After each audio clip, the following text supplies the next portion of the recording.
Hey guys, welcome back to another video. Today I'm going to take you into my lab on how we fine tune these strategies.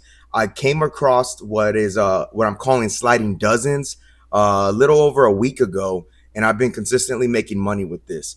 Now, the original version, I already made an adjustment. I ran that on the previous video I released, and it performed really good.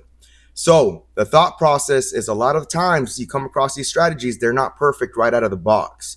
So I'm just going to take you a little behind the scenes on my thought process and how I fine tune these strategies, because this is a very good strategy and it has been winning money on its original version. But I don't think, I know I can make it better. So I'm going to take you along that process today. So just to recap, the first one, it did survive the 500 spins, and it got a win percentage of 63%. There was a profit high of $2,040. The down draw was minus $1,240. ROI was 101%. Okay, just over 100% ROI. So when I run these tests, I don't just run these tests just to run these tests. I'm analyzing these tests, right?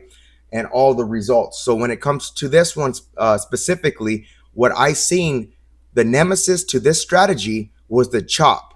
So the basic setup with this is you're putting 1 unit on your first dozen, and your second dozen. On a loss, you switch over to the third dozen and you increase. It's a negative progression strategy. Also, that down draw was a little too low for my comfort. So what I'm going to do is I'm going to go apples to apples comparison. I'm running it on the same data set, right? Same 500 spins, same data set. And of course, when you're testing strategies, you do want to run on different data sets, but through the fine tuning process, through what I'm going to show you right here, to really show apples to apples comparison, you want to make one adjustment at a time to see if that adjustment is the correct adjustment. Okay, so the first one I'm playing with today is going to be instead of negative progression, I'm switching to a ladder progression. Okay, so I'm going to go over that at the end. I'll show you what I'm switching in the software so it can run that way and follow suit. It's a very basic ladder system, but I'm trying to reduce that volatility. So let's go ahead and set up our test, and we'll give it a run. And again, same data set. I'm going to give it the same 500 spins. Okay. After this fine tuning process, that's when you want to be like, okay, I think I got it set up correctly. Then you could run multiple, and you can see right here, same $2,000 bankroll, same 500 spins. Okay. Sliding dozens, we're going to activate this. Again, we're going to keep the unit size. We're going to keep everything as close as the original as possible. The only thing we're doing is adjusting from a negative progression to a ladder progression. So let's go ahead and start the test. And again, we're really trying to reduce the volatility of this, because like I said, I've been winning money with this.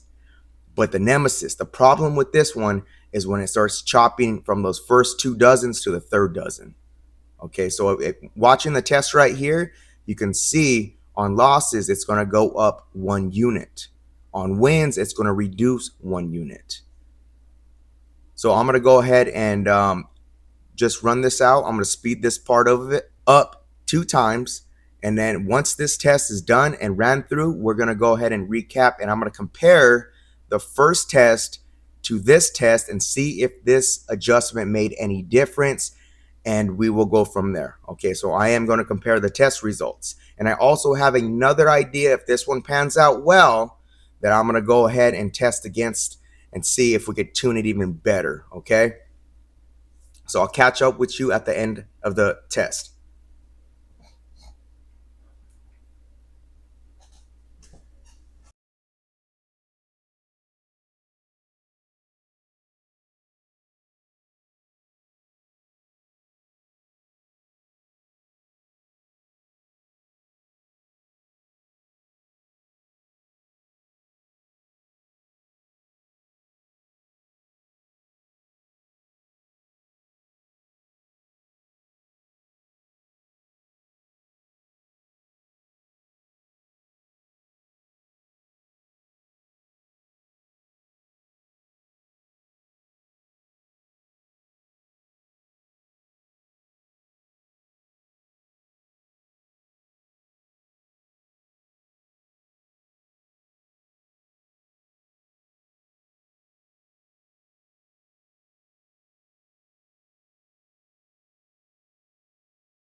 All right, so that's going to wrap up this test right here. And so let's go into the details and let's analyze and see if it did any better. Okay, so I'm showing profits a little bit lower than the previous test, but let me go ahead and crunch the numbers. I'm gonna show you here on the screen the difference. I'm going to show you that first test we did, but I'm also going to show you the second test, and we're going to compare these two and see. And I could already see right here the session low, it didn't go quite as low as that first go around. Okay, so right here, for again, going over the stats from that first test, 500 spins, right? 63% win rate. Profit high was at a little over 2,000, so 2,040 bucks. Down draw was, that's where I'm seeing the major difference. So if you see right here, look at that down draw. And I did like this specific data set because there's an area where it gets real choppy.